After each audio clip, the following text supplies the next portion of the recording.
Missiles inbound, radar locked, seconds to impact, and yet US aircraft carriers don't go down. Not because of their size, not even because of the jets on deck, it's the hidden weapons. Now, on the surface, these ships already look unstoppable. US carriers field the most powerful air wings on the planet, up to 75 aircraft from F-35 stealth fighters and Super Hornets to electronic warfare jets and airborne radar platforms. That alone makes them the most dominant naval force in modern warfare. But that's not what keeps them alive.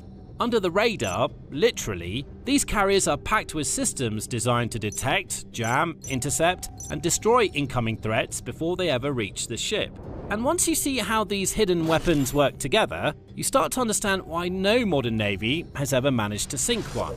So, let's take a look at the top 5 hidden weapons on US carriers and how they combine to make a whole that's greater than the sum of its already formidable parts. Now, the first weapon on our list is the nerve center of the entire carrier's defenses, the Ship Self-Defense System, or SSDS. Here's the thing. For all that offensive power on the deck, these massive 100,000-ton warships still need to be able to defend themselves against incoming missiles, drones, and torpedoes. Sure, fighters armed with air-to-air missiles can be scrambled to defend against incoming threats. So-called Ready 5 FA-18EF Super Hornets or F-35C Lightning IIs are fueled, armed and manned for precisely this scenario and can be in the air within 5 minutes. But what if you don't have 5 minutes? Or the carrier is being attacked by a swarm too large for the Ready 5 fighters to deal with in time? Then, it's time to get serious. US carriers have multi-layered onboard defenses, and the SSDS is at the core of them. In addition to defending the US carriers, it's also the primary combat system for anti-air and anti-missile defense on its large amphibious ships, particularly those not protected by the Aegis system.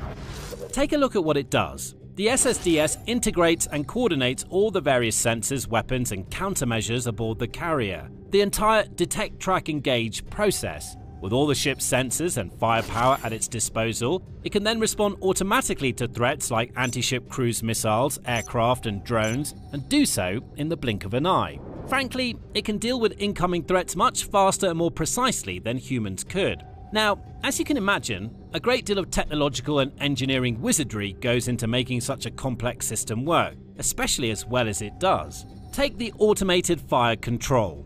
It's directed by the compiled sensor feed, and fusing the ship's array of diverse active and passive sensors into a cohesive whole is a feat of technical ingenuity in itself.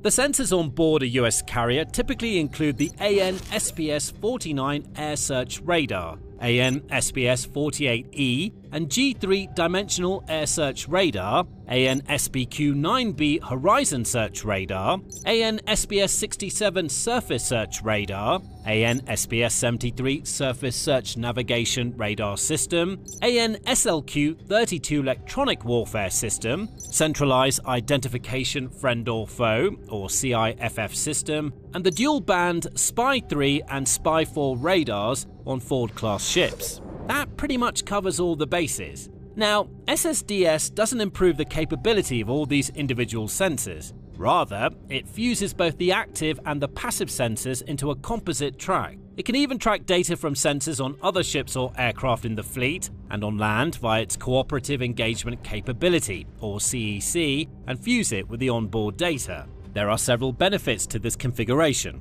The single track greatly improves automatic target tracking, especially against cruise missiles. It also enables faster reaction times in the literal battle space. Super useful, but expediting the detection and tracking process is only the first part of what the SSDS does. Here's why it brings more to the table. Having locked onto its targets, it can then automatically select the appropriate weapons to engage them and then fire. The SSDS controls all the carrier's onboard hard kill weapons, which we'll discuss shortly. But it also controls soft kill options, such as launching decoys or engaging the carrier's onboard electronic warfare equipment to jam incoming projectiles.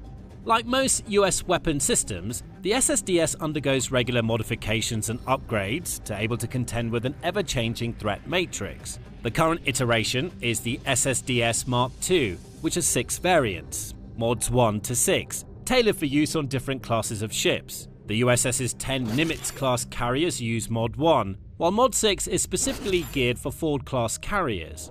Now, there's a new configuration currently being rolled out called SSDS Baseline 12. Among other advanced upgrades, the new configuration integrates the SPY-6V 2V3 Enterprise Air Surveillance Radar, or EASR, along with enhanced cybersecurity and virtualized system architecture for improved resilience and readiness. It also integrates the second mind-blowing hidden weapon on US carriers on our list, the new Surface Electronic Warfare Improvement Program, or SEWIP Block 3. This system, also known as AN/SLQ-32V7, introduces advanced electronic attack capabilities to the legacy AN/SLQ-32 electronic warfare system on US carriers. Electronic warfare, or EW, is of course the process of interfering with the signals guiding and controlling incoming enemy threats, so that they either miss their targets, are eliminated, or captured. Besides these essentially defensive roles, EW is also used offensively to blind enemy radars and confuse air defense missiles and drones. The AN/SLQ-32 EW suite, commonly known as SLIC-32, has been the primary shipboard EW system used by the US Navy since the late 1970s, including on all US carriers. It provides early detection, signal analysis, threat warning, and protection from anti-ship missiles by offering full threat band frequency coverage, instantaneous azimuth coverage, 100% probability of intercept, and simultaneous response to multiple threats. It's already as slick as EW suites get. Now, the new SEWIP Block 3 upgrade takes the slickness up a couple of notches, like an oil spill on a pristine beach. The SEWIP Block 3 upgrade essentially gives carriers a soft kill, unlimited magazine to defeat anti-ship cruise missiles and radio-guided threats, without expending physical interceptors. That means the carrier can preserve its very expensive and relatively scarce kinetic weapons for offensive use, rather than use them up shooting down typically much cheaper drones. The system's Active Electronically Scanned Array, or ESA radar, uses gallium nitride antennas for high-power wideband jamming with 360-degree coverage. And the range and power of these expanded detection capabilities open up an expanded range of precise adaptive responses to evolving threats. The exact ranges at which the latest upgrade can detect and engage targets are classified, but suffice it to say that the system can detect aircraft and missile radar seekers well before they detect the ship. That's down to the SEWIP Block 3's high sensitivity receivers and expanded frequency coverage, potentially up to around 40 GHz, including millimeter wave bands. That ultra-wide range enables ultra-early warning and targeting of threats like radar-guided anti-ship missiles. The Block 3 can also work alongside the existing Block 2 suite, providing coordinated jamming from within a unified system for detection, analysis, and active countermeasures. As EW suites go, it's quite something. But it even gets better. That high-powered ESA array lets the Block 3 generate focused pencil beams for precise long-range electronic attack. The beams can jam or deceive multiple incoming missile seekers and targeting radars simultaneously, likely disrupting enemy guidance systems to the radar horizon and beyond. That's handy not just for defending the carrier, but for coordinated fleet defense as a whole. In fact, SEWIP Block 3 is specifically designed for deeper integration with other systems, including those not yet developed. It supports SIGINT, communications, and radar functions via its software-defined open architecture, meaning the US can effortlessly integrate it into distributed maritime operations and join all-domain command and control environments. SEWIP Block 3 also supports integration of AI, cognitive electronic warfare, and cyber effects to deal with emerging threats like drone swarms. And to top it all off, it offers real-time performance assessment via Sparta algorithms, allowing the SSDS to continuously optimize countermeasure effectiveness. It might not be the most glamorous of weapons compared to, say, a stealth bomber, but in this age of increasingly technological warfare, it might be the most critical component of a US carrier's defense. You could think of it as the second layer behind the SSDS brain, the one with the longest reach. Now, let's talk firepower and move on to the third weapon on our list, the RIM-116 Rolling Airframe Missile, or RAM. The RIM-116 is a lightweight, quick-reaction fire-and-forget surface-to-air missile developed cooperatively by the US and Germany. It serves as a critical point defense system for naval vessels because it's specifically designed to destroy anti-ship cruise missiles, drones, aircraft, and other asymmetric threats at close range. It's not just any old missile. Its popularity speaks for itself. First deployed in 1992, the three different variants, RIM 116 or Block 0, 116B or Block 1, and 116C or Block 2, are operational on over 100 ships across the US, German, Japanese, South Korean, Greek, Turkish, Egyptian, Saudi Arabian, UAE, Mexican, and other allied navies. That includes deployment across all US supercarriers, where it serves as a last line of defense. The Block 2 variant, which is currently in serial production, has a length of 9.45 feet, a diameter of 6.25 inches, a wingspan of 12.65 inches, and weighs just under 195 pounds. It cruises at an undisclosed supersonic speed, has a range of just above or just below 6 miles, depending on the variant, and carries a high explosive blast fragmentation warhead with 7.9 pounds of explosive weight. Unusual for missiles, it also offers 3 guidance modes: passive RF IR, IR only, or dual mode, i.e. RF plus IR. Typically, it uses passive RF homing to track radar-emitting threats and then switches to IR for the terminal phase. That means it's likely to hit its target even if the threat goes dark. In fact, the RIM 116 offers true fire-and-forget functionality. It requires no radar illumination or guidance from the ship after launch, reducing both its own electronic signature and the SSDS's workload. The missile is launched from the Mk-49 guided missile launching system and can engage targets within seconds of detection, crucial for the last line of defense role. The Mk-49 fits on crowded carrier decks without major modifications and can fire 21 RIM 116s in a salvo, meaning multiple threats can be engaged simultaneously and almost instantaneously. Needless to say, those are compelling features, especially since they make the RIM 116 rather effective against low-skimming missiles, which are notoriously difficult to track and hit. What makes this missile so effective is its rolling airframe design, which gives it exceptional agility and guidance precision. The RIM 116 rolls during flight, allowing its canards to provide omnidirectional control with fewer moving parts. Block 2 has 4 canards for extra control. Earlier variants had 2. In terms of agility, the rolling action enables the missile to execute rapid high-G turns to intercept fast maneuvering threats, like supersonic anti-ship missiles. But the rolling action also greatly improves guidance accuracy. Rolling enables the missile's passive RF seeker to detect the direction of incoming radar emissions by sampling signals in different planes. Typically, you need heavy, expensive, complex multi-plane sensors to fulfill the same role. The rolling action eliminates the need for them, making the RIM 116 cheaper and more agile. But since we're talking advanced high-end missiles, here's what cheap means. The RIM 116 cost around $900,000 per unit, excluding ship, maintenance, and personnel costs. But with a reported 95% kill rate, it's easy to make the case that it's well worth the price. It's the carrier's last line of defense after all. Subscribe to the channel for the best military coverage on YouTube.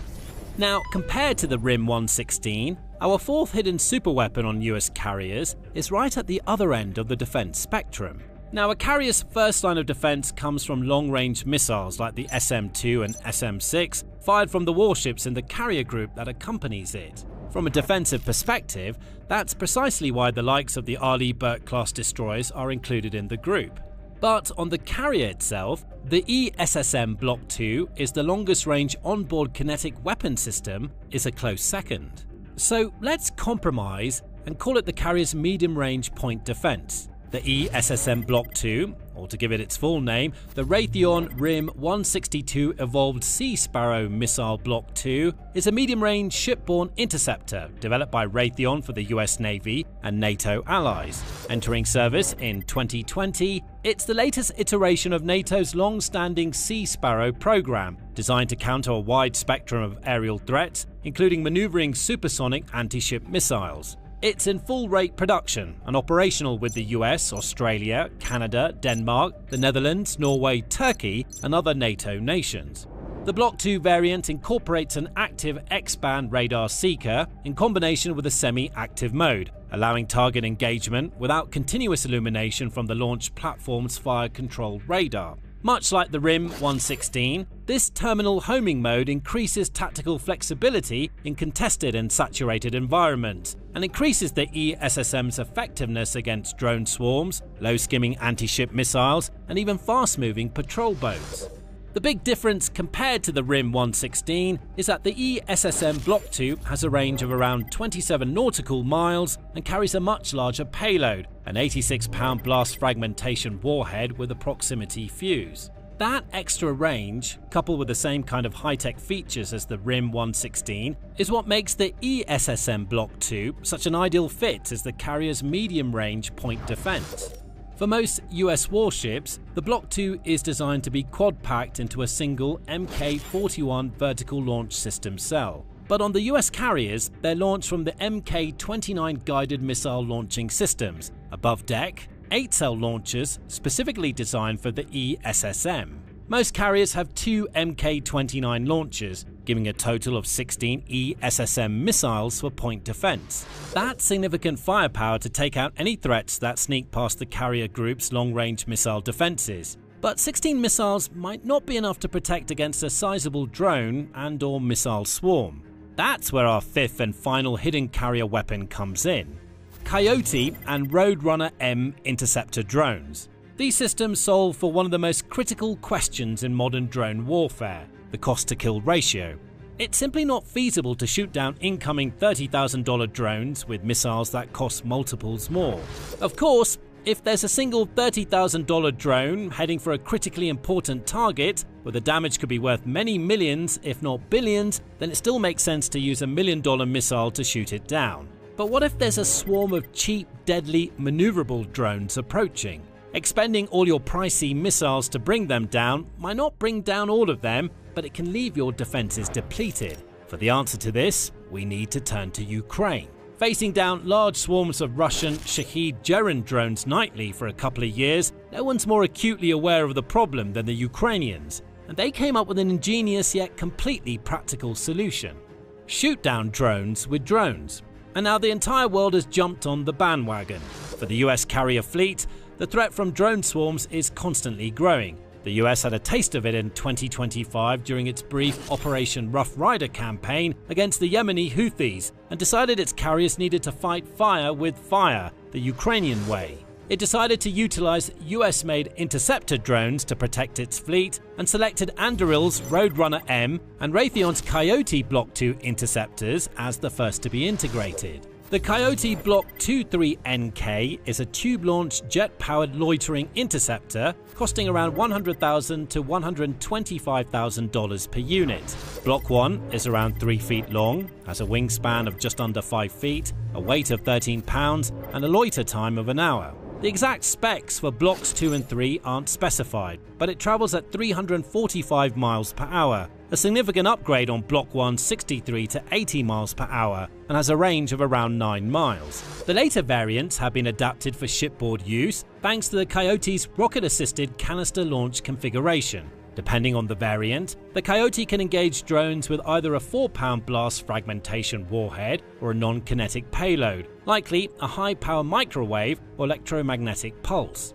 The non-kinetic variant, the Block 3NK, could be particularly useful for close-range interceptions above the carrier itself. Kinetic hits typically cause the incoming drone's warhead to explode, potentially damaging shrapnel range down below, in this case onto the deck. The Block 3NK literally knocks enemy drones out of the skies as it flies past them, with no explosions or collisions. Even better, after it's completed its mission, it returns, is caught in a net, and can be reused. That's just not possible with a kinetic interceptor. They're designed to explode on impact after all. Exact specs for Anduril's Roadrunner M are a little harder to come by. It's around 5 feet long and is powered by 2 small turbojets with thrust vectoring. It's equipped with a high explosive warhead, and it offers 3 times the warhead payload capacity, 10 times the one-way effective range, and is 3 times more maneuverable in G-force compared to similar offerings on the market, at least according to a company press release. At around $500,000 per unit,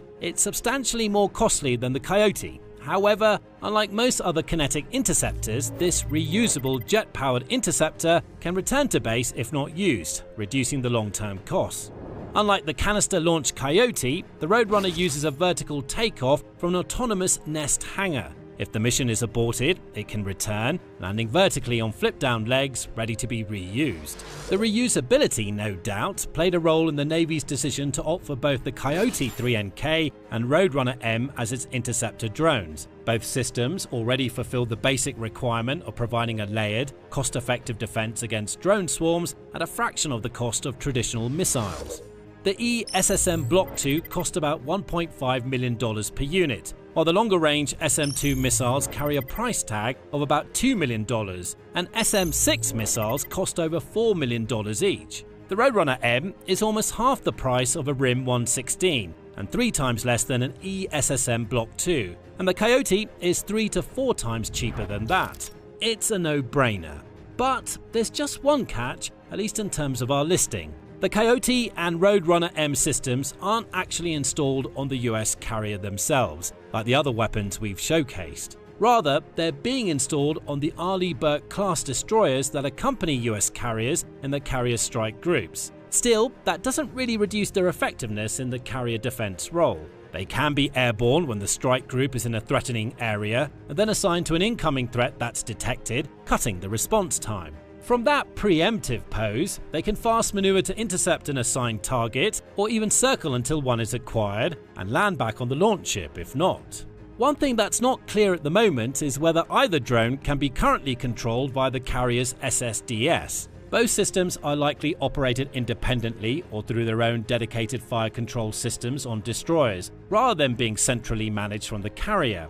Still, if we put all 5 hidden weapons systems together, it makes a comprehensive multi-layered defense that should protect carriers against any incoming threats. Those threats first have to get past the long-range missiles fired by the carrier's accompanying destroyers, engaging them from up to 200 miles away. They then have to somehow slip past the SEWIP Block 3's signal jamming and direct electronic attacks, starting from on or beyond the horizon. Get past the jamming, and they'll have the SSM Block IIs to contend with from around 27 miles out. And if they somehow make it through all of that, RIM 116s and interceptor drones are waiting to mop up. That's why it's practically impossible to sink a US aircraft carrier. You have to get past all those layers of hidden but mind-blowing weapons before you can ever try. Nonetheless, the mighty aircraft carrier might be becoming obsolete anyway. Check out this video to find out why, and thanks for watching.